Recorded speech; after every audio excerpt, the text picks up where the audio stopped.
Continuación del Santo Evangelio según San Lucas. En aquel tiempo, hallándose Jesús junto al lago de Genesaret, las gentes se agolpaban en torno suyo, ansiosas de oír la palabra de Dios. En esto vio dos barcas a la orilla del lago, cuyos pescadores habían bajado y estaban lavando las redes. Subiendo pues a una de ellas, que era de Simón, le pidió la desviase un poco de la orilla, y sentándose dentro predicaba desde la barca a las turbas. Cuando cesó de hablar, dijo a Simón: «Guía mar adentro y echad vuestras redes para pescar». Le replicó Simón: «Maestro, toda la noche hemos estado fatigándonos y nada hemos pescado. No obstante, fiado en tu palabra, echaré la red». Y habiéndolo hecho, recogieron tan gran cantidad de peces que la red se rompía, por lo cual hicieron señas a sus compañeros de la otra barca de que vinieran a ayudarles. Vinieron en efecto y llenaron tanto las dos barcas que casi se hundían. Viendo esto, Simón Pedro se arrojó a los pies de Jesús diciendo: «Apártate de mí, Señor, que soy un hombre pecador». Y era que el asombro se había apoderado de él y de todos los que con él estaban ante la pesca que acababan de hacer.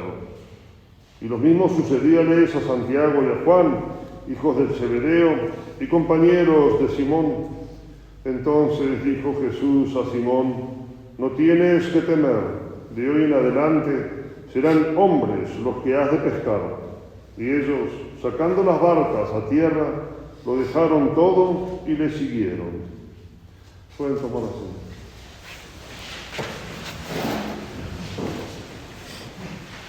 La epístola está tomada de la carta del apóstol San Pablo a los romanos. Hermanos, estoy persuadido de que los sufrimientos de la vida presente no son comparables con la gloria venidera que se ha de manifestar en nosotros. Por eso las criaturas todas están aguardando con grandes ansias la manifestación de los hijos de Dios, porque se ven sujetas a la vanidad no de grado, sino por causa de aquel que las puso en tal sujeción, con la esperanza de que serán también ellas mismas redimidas de esa servidumbre a la corrupción, para participar de la libertad y gloria de los hijos de Dios. Porque sabemos que hasta ahora todas las criaturas están suspirando por aquello y como con dolores de parto.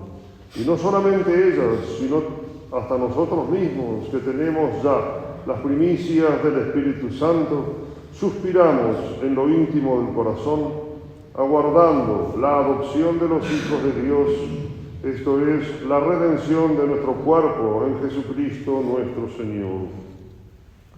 En nombre del Padre, del Hijo y del Espíritu Santo. Amén. Como todos los años pasan,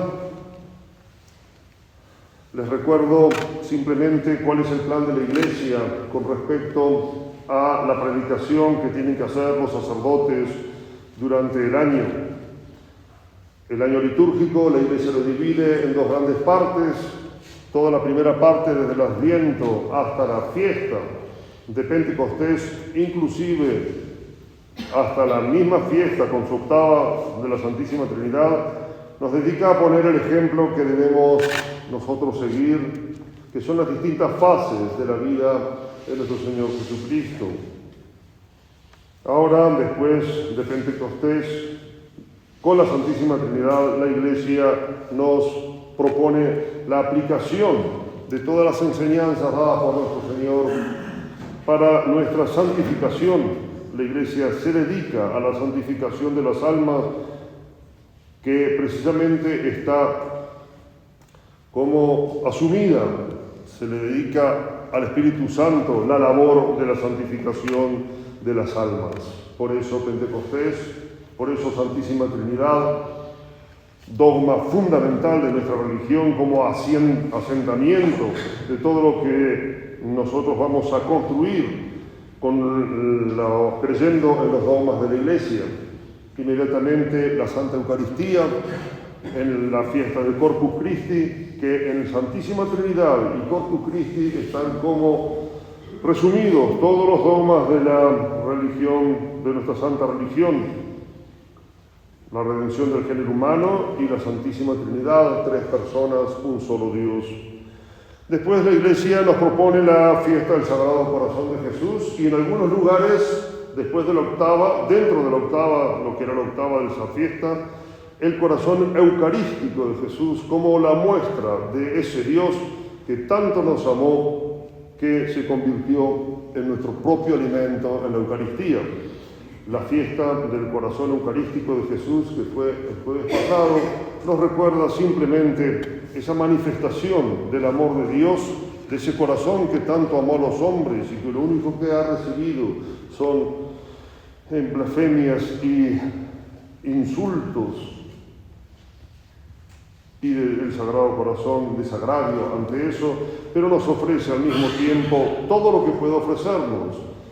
La Santa Eucaristía, que es el alimento que nosotros necesitamos para poder llegar al cielo.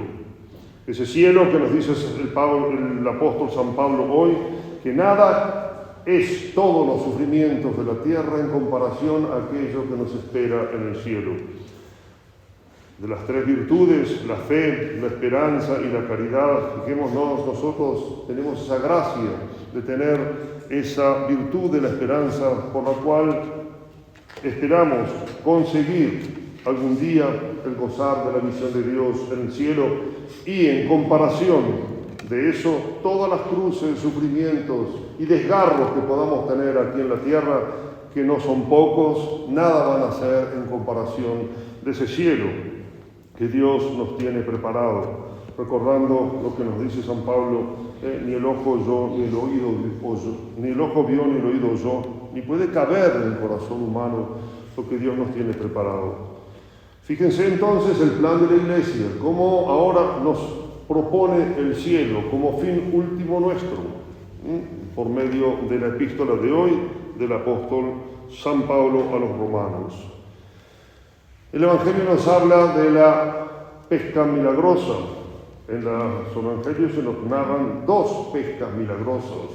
Una, la que acabamos de escuchar durante la vida pública de nuestro Señor Jesucristo, donde nuestro Señor le dice a San Pedro, echa las redes. San Pedro, de oficio pescador, él sabía que nuestro Señor era carpintero. Dice, Señor, hemos tratado de pescar durante toda la noche y nada hemos logrado, pero basado en tu palabra, echaré la red. Él, desde el punto de vista humano, podría haber dicho, ¿para qué? Es inútil. Sin embargo, dice, la cantidad de peces era tan grande que aún ayudado por otra barca, las barcas parecían hundirse por el peso de la pesca.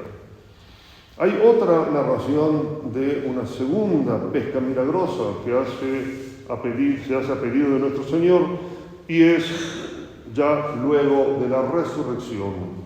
Todos los comentadores del Evangelio, los santos padres incluidos, que forman parte de la tradición cuando son unánimes, y en estos son unánimes, dicen que estas 2 pescas milagrosas son como una imagen de lo que iba a ser la Iglesia.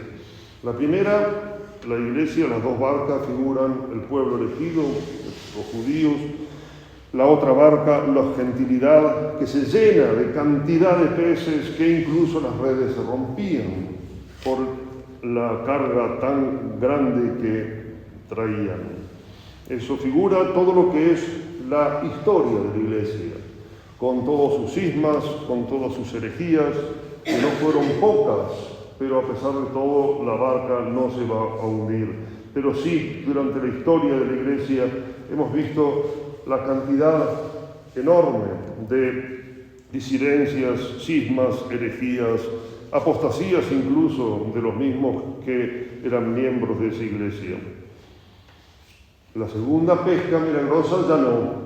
Son peces, todos escogidos, incluso hasta dicen el número, 153 peces que nos traen a relación a lo que va a ser la Iglesia ya triunfante en el cielo.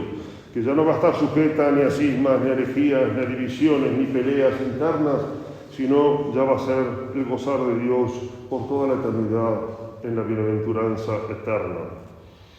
Pero resulta que en esta primer pesca milagrosa,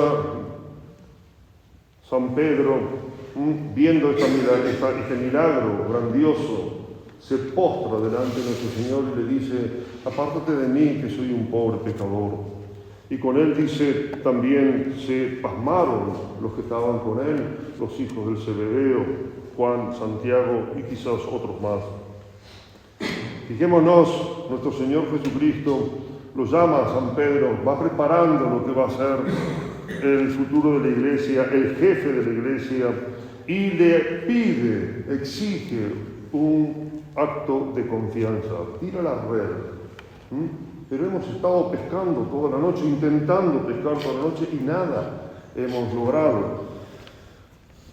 La confianza en Dios es una de las primeras enseñanzas que debemos sacar de este Evangelio. Cuando nosotros intentamos por nuestros propios medios lo que sea, especialmente el apostolado, el tratar de conseguir que otros amen a Dios nuestro Señor, bueno, muchas veces, si confiamos solamente en nuestras propias fuerzas, nada logramos. Pero ante el pedido de nuestro Señor, fíjense cómo fue. San Pedro, que era un pobre pescador, ignorante pescador, ya no más pescarás peces, sino te haré pescador de hombres. ¿Y cómo fue esa pesca milagrosa en el transcurso de la historia de la Iglesia? Lo que fue el apogeo de la historia de la Iglesia en la Edad Media, donde toda la sociedad humana, podríamos decir, era cristiana, o por lo menos muy grande esa cristiandad. Se la llamaba así, la cristiandad, porque el Estado estaba al servicio de la Iglesia, los reyes eran católicos, la sociedad era católica. Por supuesto, siempre existía el pecado, porque eso existió incluso en el paraíso terrenal. Pero San Pedro hace fe, hace confianza en ese pedido de nuestro Señor, tira la red y logra esa pesca milagrosa.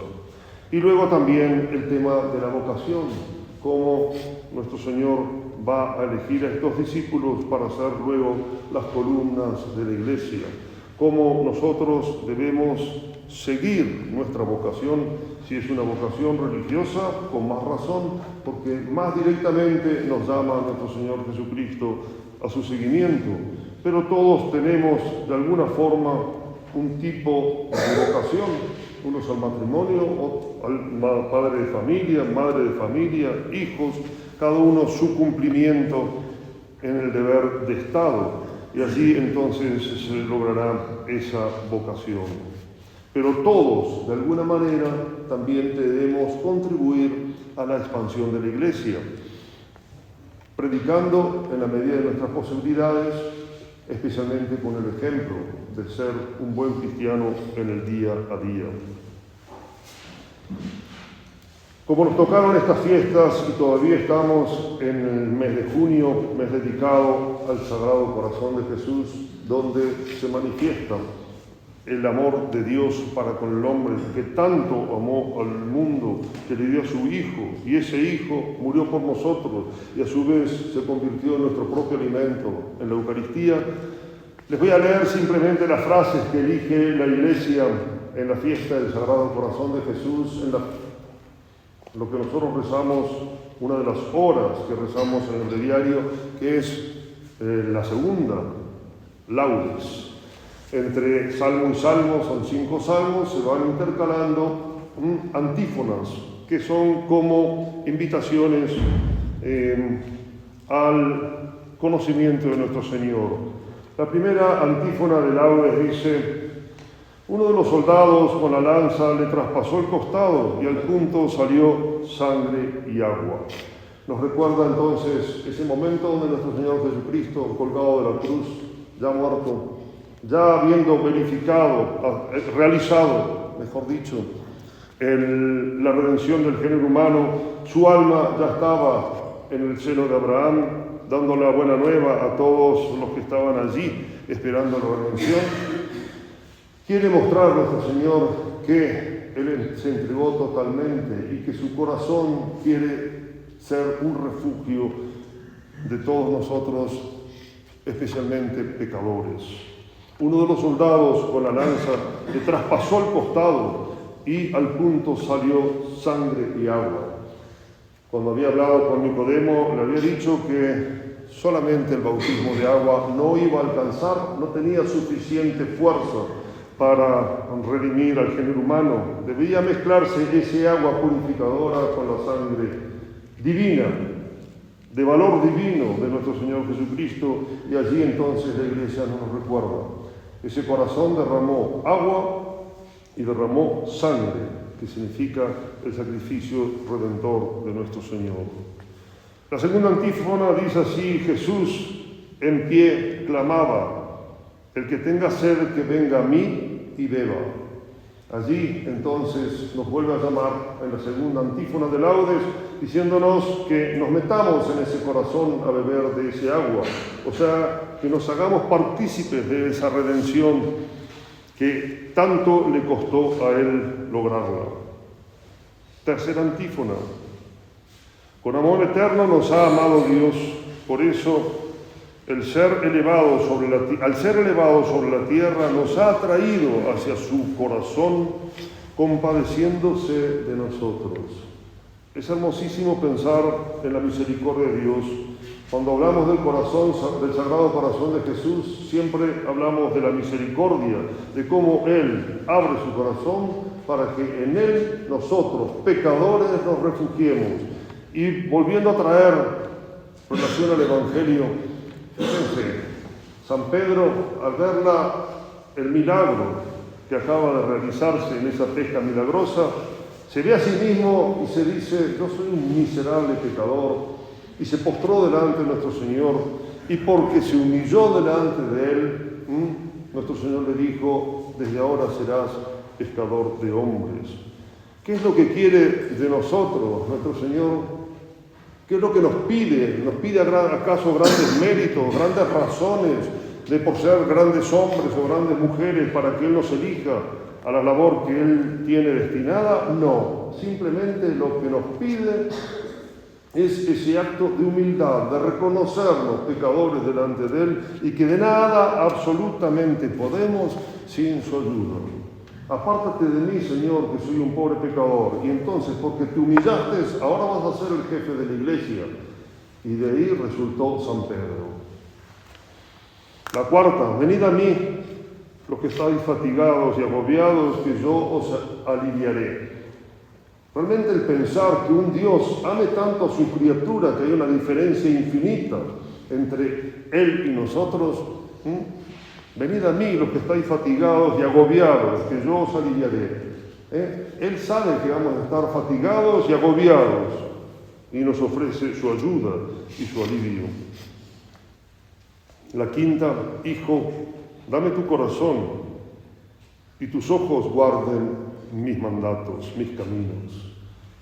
Resumida toda la vocación de todo cristiano: darle nuestro corazón a nuestro Señor Jesucristo y que nuestros ojos, o sea, nuestros actos, conserven sus caminos, sus mandamientos, sus consejos. El ser fiel a las gracias actuales que Dios nuestro Señor nos ofrece en el día a día. No dejemos pasar este mes del Sagrado Corazón con tantas invitaciones a la correspondencia de su amor. Pidamos a la Santísima Virgen que cada día nos haga comprender ese amor de ese Dios que tanto amó a los hombres, que se entregó por nosotros a una muerte afrentosa y se convirtió en nuestro propio alimento en la Eucaristía para que no desfallezcamos en ese conseguir la bienaventuranza eterna. Y simplemente voy a agarrar un pedacito cuando decimos la confianza de San Pedro en obedecer a nuestro Señor. Dice: esa confianza y esa obediencia que nosotros debemos tener a los que consideramos la autoridad, nosotros lo tenemos seguro como miembros de la Iglesia en ese reconocimiento y obediencia a lo que siempre fue el magisterio de la Iglesia, y no nos cansamos de insistir en eso. Pero alguien podría decir, pero bueno, si nosotros tenemos que tener confianza y obediencia a los mandatos de la Iglesia, ¿por qué no reconocemos las autoridades actuales de Roma? Porque, ténganlo muy presente, la obediencia nunca debe ser ciega. Yo sí, no entiendo una cosa, San Pedro no entendió. San Pedro no entendió, nuestro Señor le dijo, tira las redes. No, Señor, yo soy pescador, tú eres carpintero, ¿qué? Yo sé cómo viene la mano, no pescamos nada. Sin embargo, no entendió, pero no hubo una contradicción en ese entender. Dios nos dio a nosotros la potencia de la inteligencia y la voluntad, que son las potencias del alma. Nosotros debemos actuar como talentos recibidos de nuestro Señor con eso. Pero si nosotros vemos una contradicción, y es lo que por eso nos hace reaccionar contra las autoridades, mal llamadas autoridades de Roma, es que precisamente no puede haber contradicción en la Iglesia. Pero Pablo, usted nos habla de obediencia y tenemos que obedecer entonces, como hacen muchos modernistas que no quieren profundizar, eso ya lo dejamos en las manos de Dios, en su propio razonamiento. Pero nuestro razonamiento, ¿cuál es? Si no entendiéramos, bueno, sí, pero no. Los mandatos de la Roma modernista no son diferentes a lo que siempre enseñó la Iglesia, son contrarios a lo que la Iglesia siempre enseñó. Entonces ahí nosotros no podemos actuar ciegamente diciendo, bueno, yo simplemente obedezco, no entiendo nada, obedezco. Si yo no entendiera nada, podría caber esa posibilidad, pero sí entiendo que lo que están enseñando es opuesto a lo que siempre se enseñó. Les digo esto para no confundir, porque precisamente cuando uno prepara un sermón como el de hoy, siempre se habla de la confianza en nuestro Señor, la obediencia que tuvo San Pedro, aún en contra de todas las posibilidades que él conocía como pescador que era. No, nosotros aquí vemos contradicción, y si sabemos que un magisterio, una iglesia es infalible y es indefectible, no puede enseñar el error, simplemente actuamos como nos toca actuar. Que la Virgen María, nuestra buena Madre del Cielo, siempre nos haga tener presentes todas estas cosas, pero no solamente presentes, sino para llevarlas a la práctica y se conviertan en realidad y en mérito. Que así sea. Ave María Purísima. Por el Padre, el Hijo y el Espíritu Santo.